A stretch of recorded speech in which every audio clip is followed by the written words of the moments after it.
হুগলির পান্ডুয়া ব্লকের মন্ডলাই গ্রামে প্রাচীন এক প্রস্তর মূর্তি উদ্ধারের ঘটনায় চাঞ্চল্য ছড়িয়েছে এলাকায়। সকালে গ্রামের ঐতিহাসিক তেলেপুকুর থেকে মাটি কাটার সময় মূর্তিটি উদ্ধার হয়। মূর্তির গঠন ও কারুকার্য দেখে এটি কয়েকশো বছরের প্রাচীন বলে ধারণা করছেন স্থানীয়রা।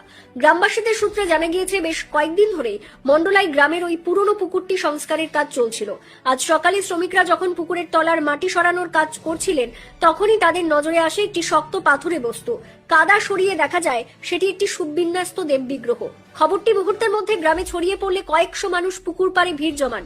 উদ্ধার হওয়া মূর্তিটির নিখুঁত খোদাই এবং পাথরের প্রকৃতি দেখে অনেকে মনে করছেন এটি পাল বা সেন আমলের হতে পারে। যদিও পুরাতত্ত্ব বিভাগের পক্ষ থেকে এখনো কোনো আনুষ্ঠানিক বক্তব্য পাওয়া যায়নি। গ্রামবাসীরা আপাতত মূর্তিটি পরিষ্কার করে স্থানীয় একটি মন্দিরে সংরক্ষিত করে রেখেছেন। অনেকে ইতিমধ্যে মূর্তিটিকে পুজো করতে শুরু করেছেন। স্থানীয় প্রশাসনের পক্ষ থেকে জানানো হয়েছে বিষয়টি ঊর্ধ্বতন কর্তৃপক্ষকে জানানো হয়েছে। পুরাতত্ত্ব বিভাগ বা আর্কিওলজি